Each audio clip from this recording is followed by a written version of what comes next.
Boa noite, pessoal.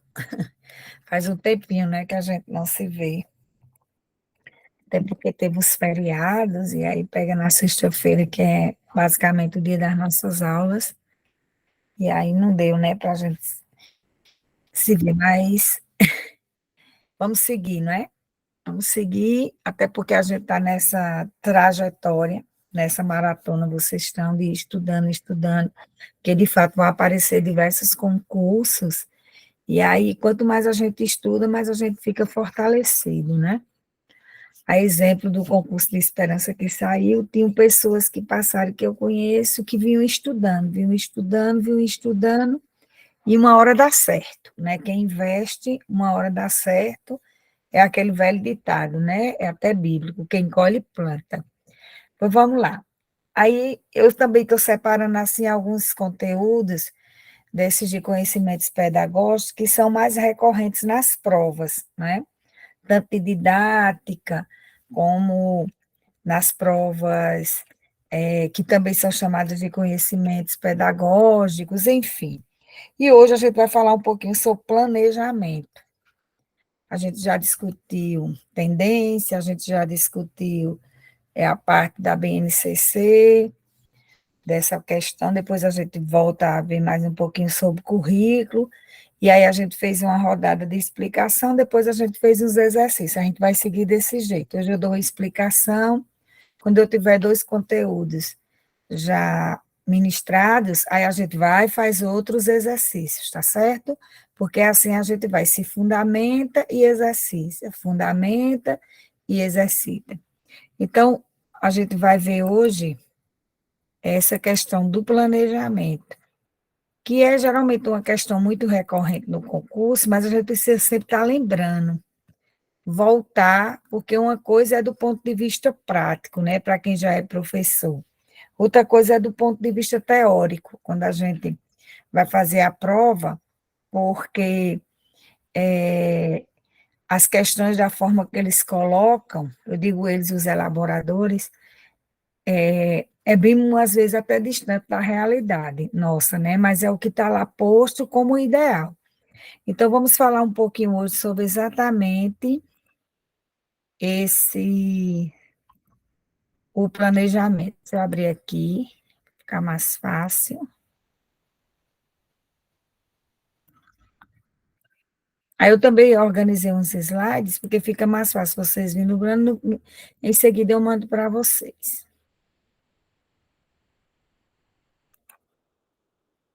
ok? Então, deixa eu ver se vocês já veem aqui, daqui eu dou uma brechada. Tá indo agora. Tomar uma aguinha aqui. Eu fui resolver ali uma situação, cheguei quase agora em casa.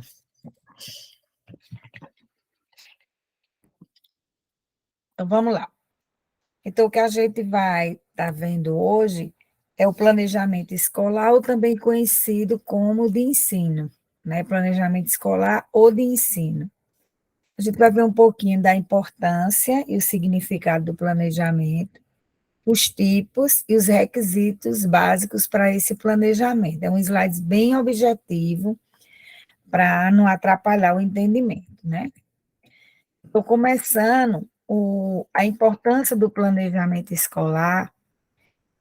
Primeiro, que o planejamento ele faz parte de uma rotina de escola. Existe uma burocracia que exige que o docente, muitas vezes a própria escola também,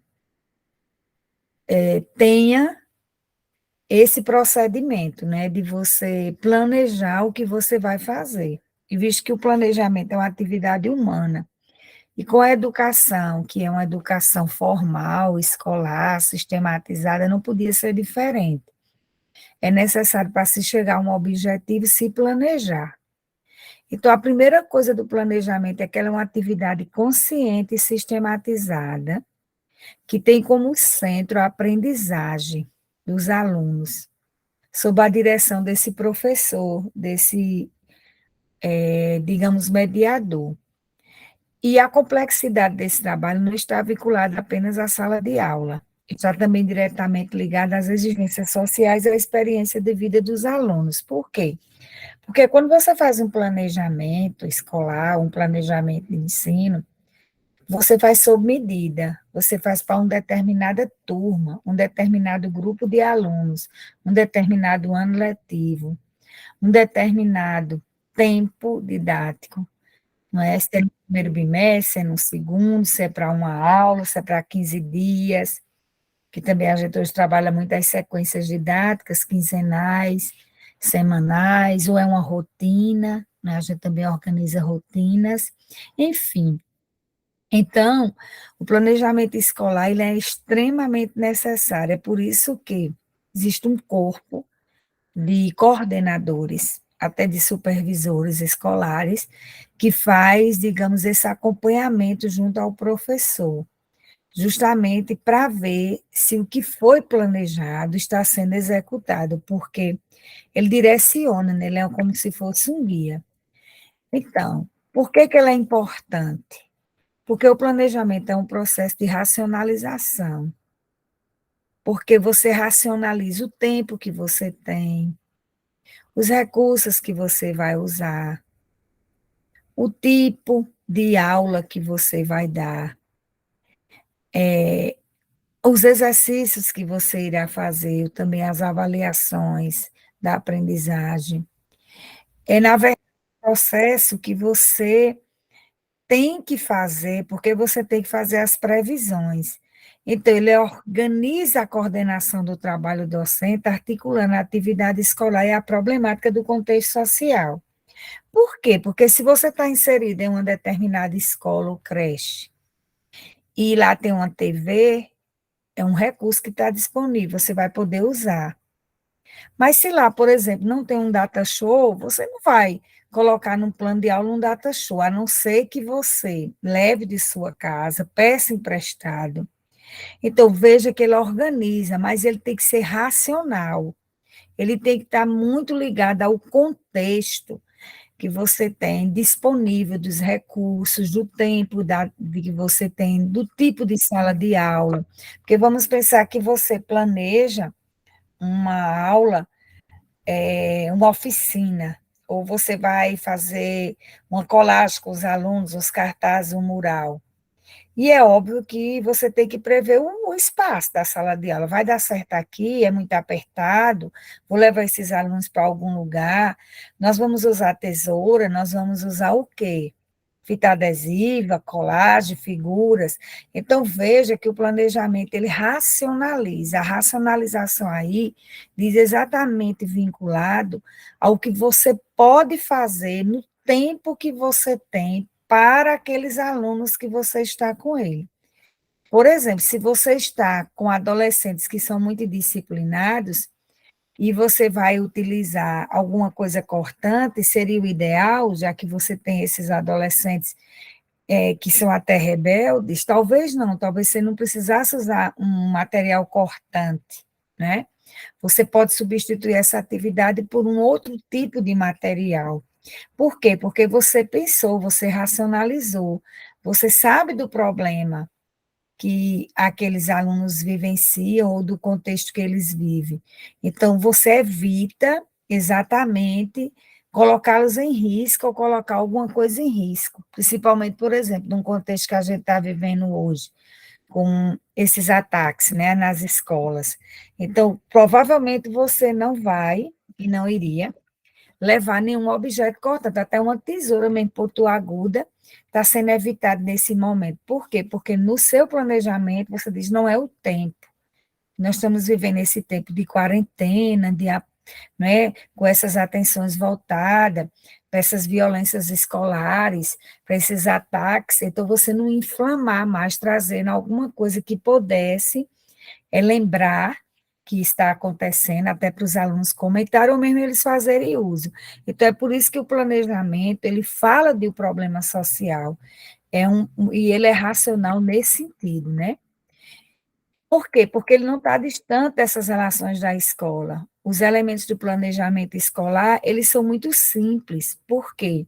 Porque a didática convencionou dizer que todo planejamento escolar seja ele o projeto pedagógico da escola, seja o plano de ensino, o plano do bimestre, o plano de aula, uma sequência didática, um projeto pedagógico, né, uma rotina semanal, ele sempre tem que ter um objetivo e conteúdo métodos. E ele está recheado das implicações sociais, que é o que você quer alcançar, como diz Libânio, como diz Vera Kandal, né?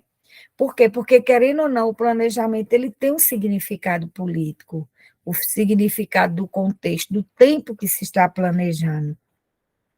O planejamento, então, é uma atividade de reflexão acerca das opções que a gente vai ter do contexto que a gente está inserido. E essas ações. Porque se não tivesse um planejamento, se não tivesse algo prévio, nós ficaríamos entregues à própria sorte, né? A outros interesses, você iria improvisar, não é? E tendo ali um fio condutor, o planejamento ser nesse game, mesmo que ele seja flexível, que você mude alguma coisa, mas você não muda tudo. Você fez uma previsão segura do que você vai usar, do conteúdo que você vai dar, que atividade você vai aplicar, você já tem que levar pronto, né? Você não vai chegar na hora da aula e ali você está elaborando uma atividade que você vai fazer para nós. Então, você já planejou antes. Você não vai chegar na hora da aula e dizer, não, agora eu resolvi passar um vídeo para os alunos, sem ter as condições tecnológicas. Né? Porque muitas vezes, até uma televisão, a escola tem, mas um cabo, pode ser que não dê certo.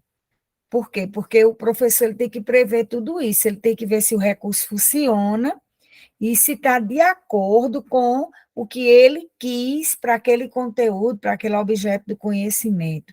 Essa metodologia que ele vai usar com os recursos e a avaliação tem que estar de acordo com essa realidade. É como se está dizendo aqui. Por quê? Porque existem relações, não é verdade? Então, a ação de planejar não se reduz ao simples preenchimento de um formulário para o controle pedagógico, que eu até citei. Muitas vezes é exigido pela gestão da escola, pela coordenação pedagógica, pela supervisão. Ele deve ser uma atividade consciente de previsões das ações docentes, fundamentada nas opções político-pedagógicas. Por que ela tem que estar fundamentada? Porque eu sei o que eu quero alcançar com aquele conteúdo. E, querendo ou não, essas nossas opções, na verdade, nós selecionamos. É uma ação que você seleciona. E tem como referência as situações didáticas concretas. Você planeja ligada à problemática social, acabei de citar o exemplo, né? Agora com os ataques da escola, com a questão econômica, se a escola tem ou não, se você tem, muitas vezes você planeja o dia da Páscoa, ou você vai ofertar fazer uma atividade que lembra a Páscoa judaico-cristã. E aí você resolveu comprar uns ovos. E os ovos estão caros. É porque a escola não tinha para fornecer, então envolve uma questão econômica. Ou mesmo você vai fazer uma atividade e você precisa de um determinado material didático. Então, você precisa ver se a escola tem, se a creche tem, se você tem em casa, ou se você vai pegar emprestado. Então, o planejamento vê a problemática, mas vê também a parte econômica. Vê também a parte política, como é que você vai fazer essas atividades, como é que você vai ministrar essa aula, que recurso você vai usar, não é? E também cultural, por quê? Porque ela envolve a comunidade escolar, que todos estão interagindo no processo. E por que política? Porque até a gente vê assim, recentemente, essa discussão muito ideológica, né, essa guerra ideológica entre direita e esquerda, e até a forma que você vai abordar um assunto, não é um assunto que muitas vezes é delicado, como a sexualidade humana, como as diferenças sociais, as condições de orientação sexuais que você vai utilizar, por exemplo, numa aula mais ligada à área de humanas. Então, você tem que se preparar, não é? Para prever o impacto desse conteúdo e como ele vai ser aceito, como é que você pode exatamente ministrar esse conteúdo de uma forma que não cause uma grande polêmica. Então, você vê que o ato de planejar ele é extremamente necessário, principalmente numa situação escolar. Por quê? Porque ele envolve exatamente o que você quer que os alunos aprendam, como que os alunos vão aprender, através de que ele vai aprender, e como você vai avaliar, não é isso? Então, agora a gente vê um pouquinho das funções do planejamento. Essa primeira parte a gente viu qual a importância dele, né? Eu mandei esses slides para você. O significado é a importância. Agora a gente vai ver um pouquinho a parte das funções desse planejamento. E as funções, os autores da didática também convencionaram a perceber que o planejamento tem funções sim. E as funções do planejamento é justamente a sua razão de ser. Por que que eu planejo? Eu planejo porque tem uma funcionabilidade, ele tem uma utilidade, ele é útil. O planejamento não pode ser visto como, já dissemos, como uma ação burocrática, não. Tem que ser uma ação que se volte para a prática do professor, para essa reflexão, ação-reflexão. Então, a primeira função de um planejamento é assegurar a racionalização, a organização e coordenação do trabalho docente, permitindo ao professor e à escola um ensino de qualidade, evitando a improvisação e a rotina. Por quê? Porque ele organiza a sua ação. Se ele dá um norte, se organiza, então você evita improvisar e evita fazer uma rotina, que, ou seja, dar aula do mesmo jeito, fazer a mesma avaliação, porque a partir de um planejamento você pode ir olhando o que vai sendo feito e você pode diversificar a sua ação docente, porque, afinal de contas, tem muitas metodologias, tem muitos recursos que podem ser usados, tem muitos materiais que a gente pode utilizar, e desde realizar um trabalho de campo com os alunos, uma pesquisa, uma observação, uma leitura de um texto, uma exposição dialogada. Então, você consegue, vendo o que vai sendo feito ao longo de um bimestre, ao longo de uma semana, de 15 dias ou mesmo de um ano, diversificar a sua ação. Então, uma das grandes funções do planejamento é evitar a improvisação, porque você organizou o trabalho, e também diversificar a sua prática pedagógica, não é isso? Então, essa é uma das funções. A outra função é explicitar princípios, diretrizes e procedimentos do docente, que é assegurar articulação entre as tarefas da escola e as exigências do contexto social e do processo de participação democrática. Por quê? Porque quando você planeja, você tem que dar conta das diretrizes curriculares, de um currículo que está posto, que está prescrito, e você tem que ter conhecimento disso para poder exatamente distribuir aqueles objetos de conhecimento, aqueles conhecimentos ao longo de um tempo didático, que seja uma semana, uma aula, como eu falei, uma semana, 15 dias, e às vezes chega até umas temáticas nas redes escolares, tanto privada como pública, que elas precisam ser trabalhadas. Quer dizer, é muito comum por conta do país Brasil, que tem muitos cristãos, né? Por exemplo, se discutir em escola essa Páscoa judaica. E aí é uma data, né, digamos assim, que tem um significado religioso, cultural, e que ela veio do contexto, que muitas vezes você pode até querer discordar, mas ela está prescrita ali como uma ação daquela escola que você realiza. Às vezes é um dia dos pais, às vezes é, por exemplo, um dia do livro, que aí umas escolas, principalmente dos anos iniciais do fundamental, a pré-escola, gosta de fazer todo um projeto de leitura, por conta desse contexto, não é? Essa exigência que o contexto e a cultura, visto que é, digamos assim, uma tradição nas redes, você acaba tendo que organizar. Então, você precisa planejar o que vai ser dado uma lembrancinha, como vai ser dada essa aula, se vai ter uma culminância, como é que vai cooperar com os colegas. Então, uma das funções é justamente esses princípios e diretrizes, você assegurar ali naquelas tarefas de escola. E algumas dessas temáticas, elas fazem parte da rotina e do currículo escolar, que você precisa, então, trabalhar. Então, tem que se organizar, não é isso? Uma outra função, a terceira função, é expressar os vínculos entre o posicionamento filosófico, político-pedagógico e profissional. Por quê? Porque você, quando educa alguém, você educa para uma sociedade. Você tem um objetivo macro, que é formar um cidadão, como está lá na Constituição, crítico, participativo, um cidadão que exerça sua cidadania. E cidadania agora não é no sentido só político partidário, é que esse cidadão ele está mais apto ao mundo do trabalho, porque ele passou por um processo de educação formal. Então, existe sim uma filosofia. Toda escola, todo trabalho docente tem que ter um objetivo maior. E aí, o planejamento, ele dá essa possibilidade de você pensar nesses objetivos mais gerais, estamos aí nos objetivos específicos, né? Por isso que quando o professor tem essa concepção mais macro da função social desse conteúdo que eu vou ministrar, e aí você diz como eu vou ministrar, ele realiza isso na prática, ele faz a transposição didática do planejamento.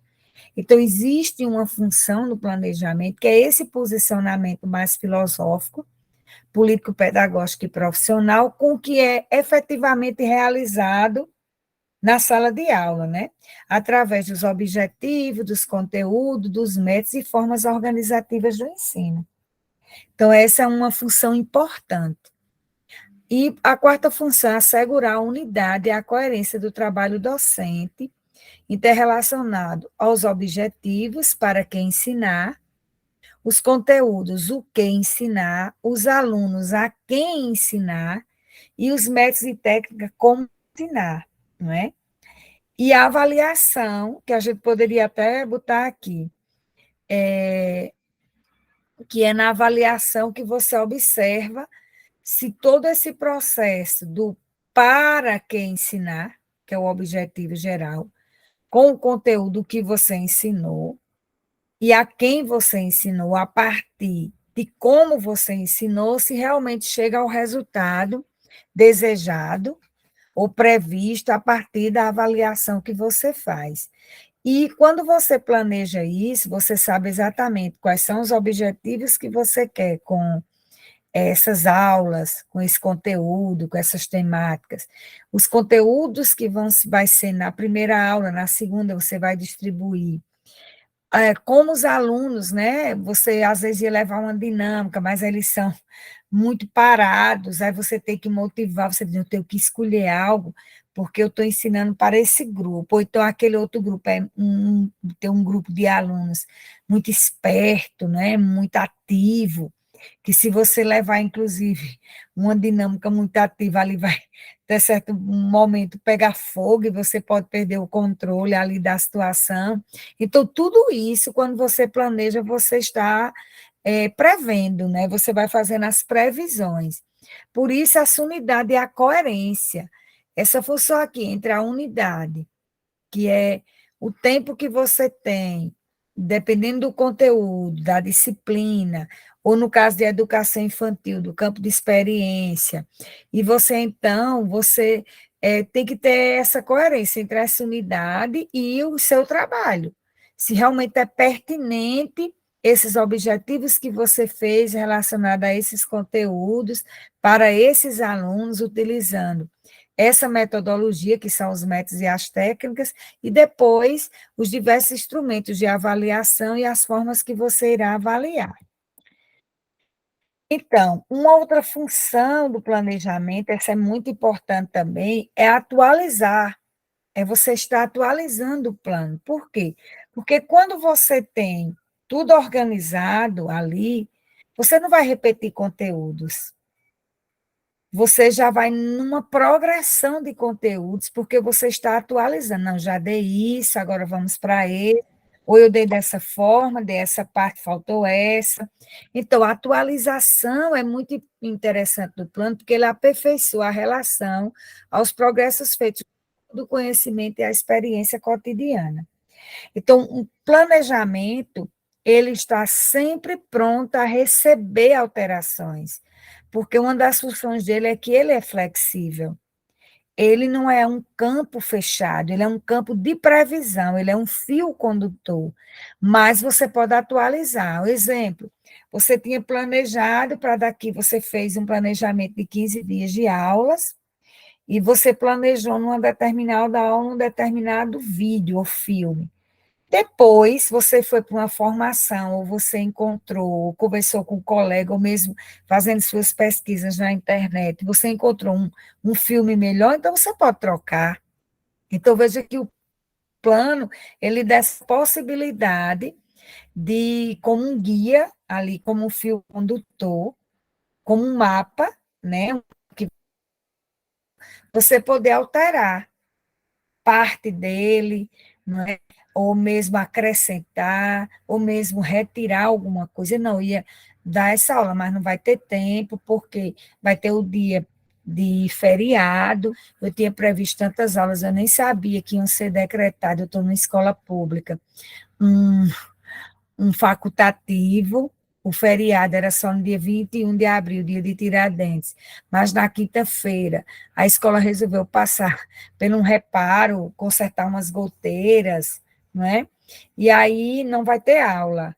Então você diz, eu tenho que agora alterar esse meu plano que eu tinha previsto nessa aula da quinta-feira, e agora não vai ter mais, eu vou botar ela para que tempo?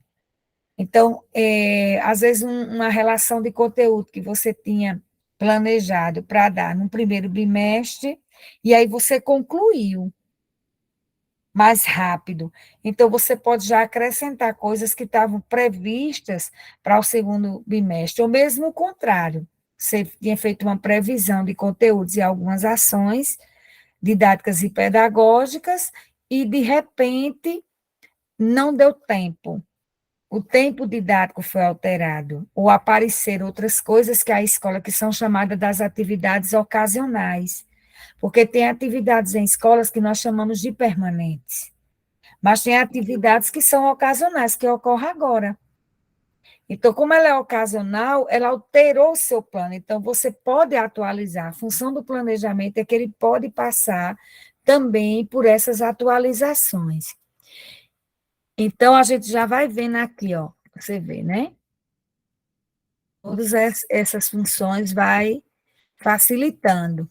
E falando em facilitar, nós temos exatamente nessa sexta função facilitar a preparação das aulas, porque facilita por conta das previsões, selecionar o material didático em tempo hábil, saber o que o professor e o aluno deve executar, replanejar o trabalho frente às situações que aparecem no decorrer das aulas e no cotidiano, nas rotinas das escolas. Então, mas a função do planejamento é sempre facilitadora, ele quer facilitar o seu trabalho por conta das previsões que ali foram feitas. Então, para que os planos sejam efetivamente instrumentos de uma ação didática, de transposição, uma ação que tenha significado, o que deve acontecer com esses planos, né?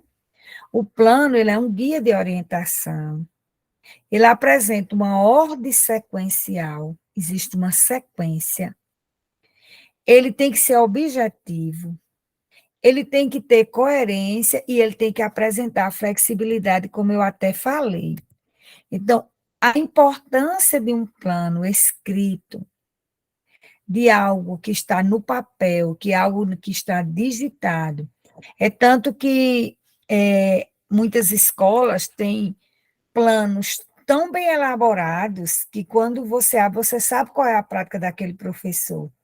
A exemplo de quem trabalha em escola integral, em tempo integral, tudo tem que estar planejado, porque o aluno vai passar 7 horas dentro de uma escola. Ou então numa creche em tempo integral, tem que ter ali um tempo para cada coisa. dentro deste currículo. Então, ele realmente é um guia. Por quê? Porque você não se perde. Aquilo que está escrito, estou até olhando aqui, o celular que está aqui uma sequência, vai facilitar. Eu sei para onde eu vou. Por quê? Porque a mente esquece. Eu ia fazer isso e isso, já botei na minha cabeça aquela sequência, mas eu não tenho todos os detalhes. E estando escrito, estando em um plano, estando em um instrumento de planejamento, ali eu posso ler, eu posso consultar, eu posso pesquisar, e aí eu consigo desenvolver essa ação com toda essa coerência, né? Com essa objetividade. Mesmo que eu mude, como eu falei, mas eu não mudo por completo, porque tem um fio condutor, tem uma objetividade, ele é um guia, né? Ele apresenta uma ordem sequencial. Então, os planos, um plano bom é quando ele tem realmente aquele mapa, parece até um mapa mental mesmo, né? Que você vê ali tudo organizado, na sequência, tudo muito objetivo, que você bota o olho, você pode ver, não é verdade? Então, quais são os tipos de planos que são muito comuns, que são exigidos e que estão presentes numa rotina ou na rotina de uma escola, na rotina da educação, no caso da educação escolar, né? Primeiro, é um plano da instituição. Esse é o primeiro tipo de plano. Porque a LDB, lá no artigo 12, 13 e 14, fala que toda escola precisa ter a proposta pedagógica, que também é chamada, né, de projeto político-pedagógico pela academia. A proposta pedagógica ou projeto pedagógico, como determina a lei, porque na LDB ele só fala em duas terminologias, ou a proposta pedagógica ou projeto pedagógica. E na academia, nas universidades, a exemplo de Vilma Veiga Passos, Celso Vasconcelos e outros, eles chamam de projeto político-pedagógico. Então, essa possibilidade foi a LDB que trouxe. A LDB já coloca como extremamente necessária que cada instituição de ensino, creche, escola, tenha um documento global que expressa as ligações entre o projeto pedagógico da escola e os planos de ensino propriamente dito. Por quê? Porque, como você está numa estrutura escolar formal, você tem as diretrizes curriculares, você tem os currículos estabelecidos, mas a escola tem uma parte que é dela.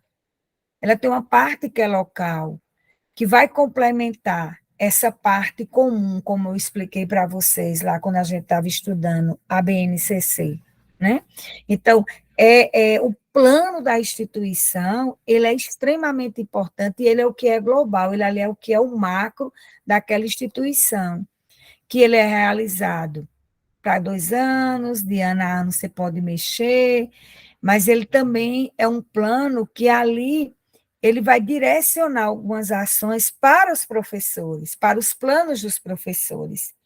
Por exemplo, a Escola X tem um projeto de cultura, ou a Escola X faz as festas juninas. Então, é lógico que a partir dali, que é ou um projeto de leitura, que a escola faz, ou a escola faz um intercâmbio com alguma empresa, com uma ONG. Então, aquilo está previsto como uma ação macro daquela escola, daquela unidade, daquela creche. E aí, quando os professores planejam, eles têm que incorporar nos seus planos essas ações pedagógicas que é propriamente dita a identidade da escola. A escola homenageia todo ano uma personalidade cultural, não é? Uma personalidade do mundo da música, do mundo da arte. Então, você já tem que ir do seu plano de ensino, já prevendo. Ó. Em outubro, nós temos o projeto X, que é da nossa escola que eu trabalho, a identidade dela, que ela botou lá no seu plano de instituição, e aí eu tenho que me organizar. É tanto que as coordenações, elas vão exigir, né? Vamos pensar logo o que é que a gente vai fazer, e aí faz o plano. Então, o primeiro tipo de plano é o plano da instituição. O segundo tipo de plano é o plano da disciplina, ou, no caso da educação infantil, o plano dos campos de experiências, né? dos objetivos de aprendizagem das crianças. Então, no plano da disciplina, em algumas escolas também é chamado de planos de unidades. Se é de história, se é de geografia, que são as disciplinas tanto da base comum, como as escolas que são integrais da parte diversificada, como eletivas, que pode ter nessa escola, projetos, intercâmbios. Então, a primeira coisa é que, após o plano da instituição, vem um plano dessas disciplinas, dessas matérias, dos componentes curriculares. E é um documento elaborado, um ano ou semestre, né? Dividido por unidade, é também chamado de plano de ensino. É muito comum vocês encontrar plano da disciplina, quando se refere a um autor mais tradicional, ou plano do componente curricular, o plano de ensino propriamente dito, né? Porque é um ensino que ele é um plano que ele pode ser feito a cada bimestre, ele pode ser feito o ano todo, contemplando os 4 bimestres ou trimestres, tem escola que é organizada em trimestres. Então, um documento elaborado para o ano, onde ali vai ter todas as previsões do que iremos trabalhar durante o ano, dividido por unidades sequenciais, no qual aparecem os objetivos específicos, conteúdos e os encaminhamentos metodológicos. Tem até os formulários e os modelos, né? Que alguns modelos variam de outros, mas eles mantêm alguns elementos comuns, como objetivo, conteúdo, metodologia, avaliação, recursos, avaliação. E com a introdução da BNCC, os planos trazem também as competências gerais, as habilidades daqueles componentes. Quando você pega os planos mais recentes, eles aparecem outros quadros, porque normalmente se elabora um plano de disciplina a partir de um modelo que você preenche, né? Um modelo de quadros, é um formulário, como a gente se dizia assim. E há essas digamos assim, essas variações. Agora, o que não pode faltar são os objetivos gerais específicos, não pode faltar os conteúdos ou objetos de conhecimentos que vão dar, as metodologias ou as estratégias metodológicas, como alguns planos chamam, os recursos que vão ser utilizados são recursos tecnológicos, humanos, da comunidade, enfim, ou mesmo recursos didáticos, né, como quadros, giz, cartolina, lápis, então tem que estar lá. E o processo avaliativo com as referências que você vai usar, as fontes que você vai consultar para esse plano, se é livro, se é filme, etc. Então, o plano da disciplina, ele é específico da disciplina e daquela área de conhecimento, daquele componente curricular, ou no caso da educação infantil, na rotina, os campos de experiências. E temos também o plano de aula. Esse é menos exigido no sentido de estar escrito, mas ele é um plano importante.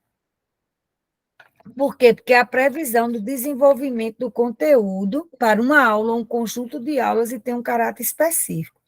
Dentro desse plano de aulas, tem várias variações desse plano. Pode ser uma rotina pedagógica, pode ser como a gente diz, um projeto pedagógico onde contempla cada aula, você tem uma sequência didática. Então, os planos de aula, eles podem estar dentro de documentos maiores, né? Como eu falei, como um projeto didático, como uma sequência didática, mas ali são aulas que você discrimina, dia tal, vou trabalhar isso, dia tal, aquilo, distribuído nessa sequência lógica. Então, a previsão do desenvolvimento desse conteúdo ao longo de um tempo. E o plano de aula, ele é tão importante, como vocês sabem, que até em concursos públicos, principalmente que tem uma parte de apresentação oral, eles são exigidos, porque não se dá uma aula sem ter um plano, sem ter uma sequência, sem saber onde quer chegar, não é isso? Então, os tipos de planos mais conhecidos são esses, o plano da instituição, os planos da disciplina ou de ensino e os planos de aula, né, que podem variar. Libane e outros autores, eles fazem algumas recomendações, eles chamam a atenção da gente, enquanto educador, enquanto também coordenador e gestor de escola, que os planos precisam ter, digamos assim, alguns alertas, algumas coisas que não podem deixar de serem vistas, poderíamos dizer assim.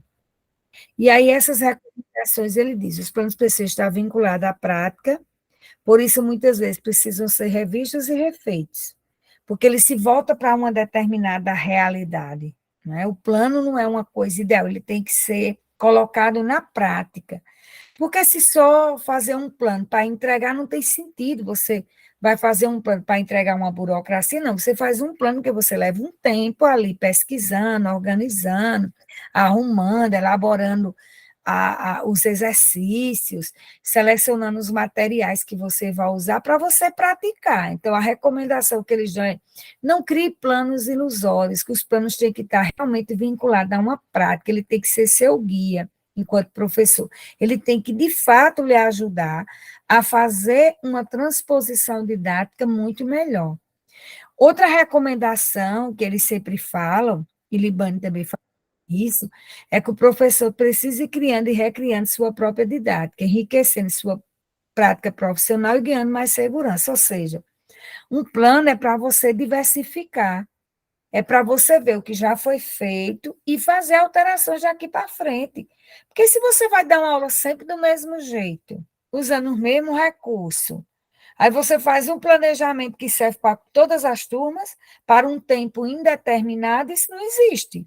Então, é por isso que os planos e o professor precisa recriar sua própria didática, sua própria prática, enriquecendo, trazendo várias possibilidades de aula, utilizando vários recursos, fazendo vários tipos de atividades, até para ser atrativo, para ser motivador, tanto para você, enquanto for ensinar, como também para aqueles alunos. Senão a aula vira uma mesmice, é o mais do mesmo, é trocar 6 por meia dúzia, não. A ideia é você diversificar a prática para, no conjunto, você garantir a aprendizagem de todos. Porque vai ter aluno ali que ele aprende muito mais com a aula expositiva, tem outro que aprende muito mais no trabalho de grupo, porque nós somos seres diferentes. Tem alunos que são protagonistas, são mais ativos, tem aluno não, que você precisa estar puxando ali na mão. Então, quando você diversifica sua prática docente, enriquecendo essa sua atividade profissional, você é uma garantia que você tem mais segurança e que você não vai dar aula muito chata, né?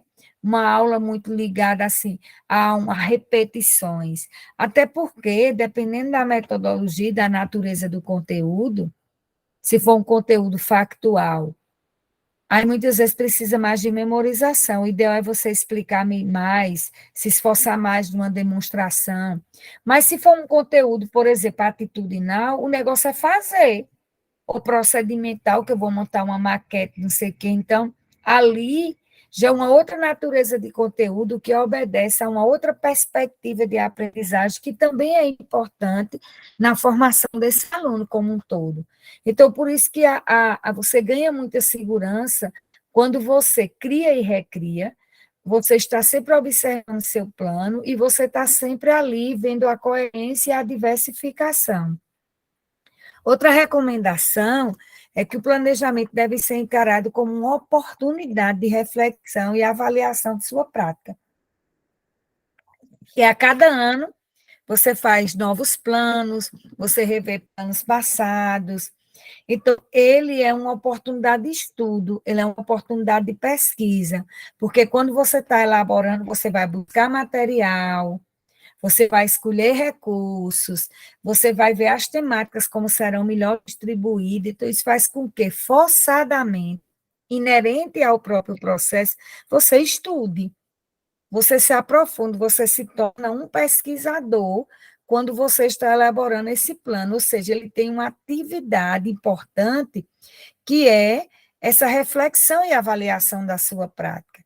É uma oportunidade que também o professor, o coordenador, a equipe da escola, quando se reúne para esses planejamentos, é uma oportunidade, muitas vezes, de aprendizagem coletiva, porque quando você planeja, você troca, há trocas, há cooperações, você vê o que o colega está pensando, o que você está pensando.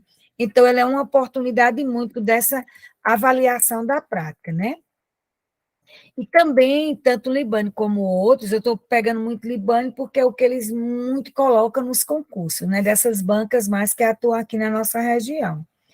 Os requisitos básicos para um planejamento são objetivos e tarefa da instituição, de forma democrática. Ao planejar o processo de ensino, a instituição e os professores devem ter clareza do trabalho docente, porque ali ele vai prestar um serviço àquela população, àquele alunado.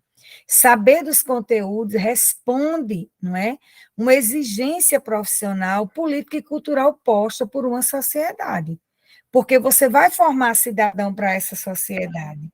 Um dos outros requisitos é que a exigência dos planos e os programas oficiais. Você não tira da sua cabeça os conteúdos. Os conteúdos estão prescritos em um currículo. Eles vêm num programa, numa diretriz curricular do Conselho Nacional da Educação ou dos conselhos estaduais e municipais. Eles, muitas vezes, atendem a uma orientação do Ministério da Educação numa determinada temática, ou mesmo do Ministério Público, quando tem uma temática que eles querem colocar. Por exemplo, agora, com toda essa polêmica, uma das temáticas que o Ministério Público quer que trabalhe nas escolas é a cultura de paz, é o enfrentamento dessas questões, mais voltada à violência escolar. Então, às vezes, tem até um projeto que o próprio Ministério Público convida os gestores, né, seja o gestor municipal, estadual da educação, a exemplo dos secretários, depois gestores de escola e até mesmo professor. Por quê? Porque está vinculada a um macro, a um planejamento macro do país. Então, é dever dos governos garantir o ensino para todos e traçar essa política educacional, prever os recursos materiais, o funcionamento do sistema, administrar e controlar essas atividades, de modo que todos possam receber de maneira não igualitária, mas equitativa esses conteúdos. Então, existem os planos e programas oficiais que, num plano de ensino, a gente precisa obedecer, por isso que é um requisito básico, não é isso? Outro requisito básico para um planejamento é as condições prévias para a aprendizagem. Saber as experiências, os conhecimentos anteriores dos alunos. Quando o professor é muito bom, ele faz aquele levantamento dos conhecimentos prévios, as habilidades, que hora esses alunos estudam, o nível de desenvolvimento, porque aí ele consegue introduzir os novos conhecimentos e é uma ação que deve ser planejada. Então, essas condições prévias para a aprendizagem, um planejamento, ele precisa também observar. Um bom professor, um bom coordenador, ele faz essas condições prévias, ele conhece essa realidade, essas experiências, e muitas vezes é do próprio currículo. Você, um ano, o aluno fica com alguns professores, quando é fundamental, anos finais, ou quando é anos iniciais e educação infantil, com um determinado professor, e ele viu no programa oficial até um ponto. Muitas vezes você precisa partir dali. Então, você tem que saber de onde eles pararam para dar a progressão do currículo nessa formação desse aluno, nessa formação escolar desse aluno. Então, as condições prévias precisam ser observadas. Até onde paramos? Vamos continuar daqui. E outro requisito é princípios e condições de transmissão, assimilação ativa. Por quê? Porque o professor também vai, dependendo do conteúdo, ele vai ver os meios e condições que ele vai ministrar esse conteúdo, né? Para que a aula seja atrativa, que estratégia você vai utilizar para um aluno que está cansado, está querendo dar um cochilo, se você vai tirar uma brincadeira, vai contar uma piada, para aquele outro aluno que você passa uma atividade, ele já está respondendo na carreira, então você tem que ser inteligente, dizer, não, vai ter uns minutinhos, quando terminar a gente vai fazer logo a revisão ou a correção. Então, esse princípio, esse requisito dessa assimilação, o professor também precisa prever, não é isso? Então, os planos, eles são extremamente importantes. Na próxima aula, a gente vai trabalhar também alguns modelos, porque algumas bancas eles colocam, sabe? Como se você estivesse preenchendo Quando a gente tiver nos exercícios, eu até mostro como são essas questões. Então, o planejamento, ele é inerente a essa ação docente. Ele é extremamente importante, porque ele vai fazer todas essas previsões, como a gente falou aqui, e o planejamento, ele não pode nunca ser visto como essa ação meramente burocrática, ou, digamos assim, enfadonha, cansativa, não. Lili, que eu estou vendo aqui, Renata, Maurício, está aparecendo aqui para mim. É ao contrário. O plano de ensino, ele precisa ter, de fato, uma praticidade. Ele tem que ser esse guia, esse mapa de navegação do professor para ter uma prática. Pronto, a gente ainda tem 2 minutinhos. Eu vi quando eu entrei aqui, tinha 33 alunos. Não sei se foi o cansaço, a internet caiu. Eu sei que quando eu olhei aqui, eu só estou com 26 alunos. Se foi que houve hoje, não. Porque normalmente o pessoal fica até o final. Mas alguém tem alguma dúvida? Eu estou fundamentando assim, teoricamente, que é para quando a gente for para as questões, eu mostrar como é que eles respondem lá essas questões, ok? Alguma pergunta, gente? Uma aguinha.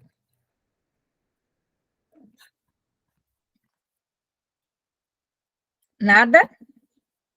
Pronto, então, tá vendo? Obrigada, Fran. É porque essas coisas que a gente trabalha aqui, até para a vida de vocês mesmo, que já é professor, é muito bom. Claro que o nosso objetivo maior aqui é ter sucesso no concurso público, né? Mas são coisas que a aprendizagem ela nunca é em vão. Tudo que a gente aprende, em algum momento da vida, depois a gente usa. Não é isso? Pois obrigada. Eu acho que ninguém. Quer falar, Fran? Fran levantou a mão, pode falar. Eu tenho uma dúvida, porque a senhora falou em escolas cidadãs integrais, não foi isso? Isso. Aí, de acordo com as escolas cidadãs integral, o plano de aula ele mudou de nome para programa de ação. Se a gente pode, será que a gente pode se dar conta que numa prova para professor a gente vai ver lá, ao invés de plano de aula, programa de ação? Pode, se for para concursos do Guia de Estado. aprendizagem do Estado. É, do Estado eles colocam. Ou também pode aparecer numa questão assim, os tipos, as variações, porque hoje são várias mesmo, certo? Foi como eu disse a vocês, os tipos mais gerais é o plano da instituição, o plano de ensino e os planos de aula, só que há diversos modelos de plano de ensino, eu estou falando do formulário mesmo, e diversos modelos de plano de aula. Então, essas variações das escolas cidadãs, ou escolas integrais que são diferentes. Tem escolas que são cidadãs porque é um projeto no modelo dela, e tem escolas que são integrais, que, como creches que são integrais. E aí eles também podem ter outro modelo. Mas, normalmente, acontece isso numa questão, eles contextualizam. De acordo com a escola, de acordo com o programa de governo Y, eles não jogam assim solto, não, porque pela didática, na verdade, exige, digamos assim, de forma convencional, esses modelos, né? Plano da instituição, plano de ensino, que pode ser dividido em plano de unidade, sequência didática, etc., e os planos de aula, que também tem várias variações, em rotinas, em sequências, em modelos, ok? Ok, ou seja, Agora sim, no agora concurso sim, municipal não cobra isso. No municipal se, não cobra. dependendo se o sistema tiver escola integral, pode cobrar. Tem muitos municípios que já têm escola integral. A exemplo do município de Remígio, que tem 6, escola integral de anos finais e anos iniciais. Entendi, Então, entendi. quando a gente lê o edital, a gente se baseia no edital. Tem até curso que fala já, um dos temas é a escola integral. Já aparece no próprio edital do concurso, já que vai ser feito para escolas integrais, eles botam os conhecimentos pedagógicos, que é a escola integral, como ela funciona, como é esse currículo, como é a diversidade, o tempo de hora, porque numa escola integral, escola regular, o máximo é 4 horas, né, pela LDB. Na escola integral é 7, o máximo, podendo até ser 8 por conta dos intervalos. Então, se vai fazer um concurso tiver vagas para escolas integrais, provavelmente na relação dos conteúdos eles podem perguntar. Nos 3 concursos do Estado eu dei aula, em todos 3. Não apareceu. Eles seguiram o edital, não apareceu nada relacionado à escola integral. Porém, vai ter um concurso do Estado. Olha aí, na Paraíba são 9, exatamente. Por quê? Por conta dos intervalos. Então, na verdade, em tempo em sala de aula, os alunos ficam 7 horas. Mas tem os intervalos, que eles também ficam ali na escola. O intervalo do almoço, do lanche, tudo isso é descontado. Porque, na verdade, em sala de aula são 7 horas. Pode até ultrapassar um pouquinho, porque depende do programa, mas pela lei, né? Numa escola regular, no mínimo, são 4 aulas, 4 horas aulas, podendo estender mais, e nas integrais, 7 horas de efetivo exercício, né? Podendo ter esse acréscimo por conta dos intervalos, que, na verdade, tem o quê? Um lanche de manhã, um intervalo na hora do almoço e um lanche à tarde. Então, acaba que faz esse tempo aí acrescentar. Pode falar, Fran. Na prática, professora, é uma exploração. São 5 aulas de manhã e 4 à tarde. Isso, olha aí. Então, a gente não vai nem falar das condições, porque modelos integrais tem vários, né? Os mais quais sucedidos. são as piores, as condições? Na Paraíba, eles estão, o percentual é 70% da escola do ensino médio, não é do fundamental, estão integrais, mas ainda com muitas dificuldades e complexidades, né?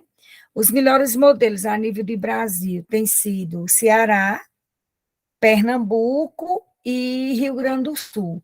São os modelos que eles implantaram, porque assim, a base comum todo mundo vê, mas a parte diversificada modifica muito. E tem a ver com a estrutura da escola, enfim. Mas falando dos concursos, quando lançou o edital, a gente observa, nos 3 últimos, eles não botaram nada de integral.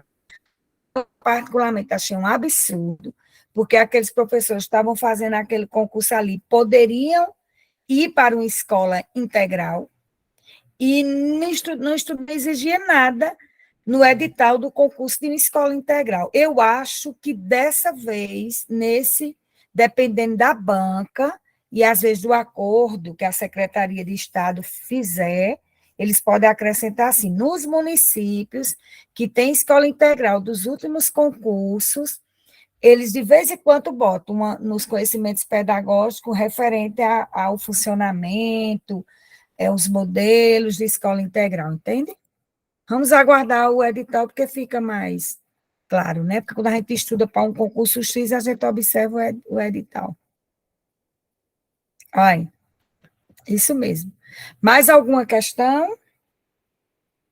Então, na próxima semana, acho que é feriado, porque as nossas aulas é na sexta, não sei se a gente se remaneja para um outro dia da semana, aí a gente vai ver os modelos de plano. Vou apresentar para vocês os modelos, e na outra a gente já pode até fazer já umas questões, ok?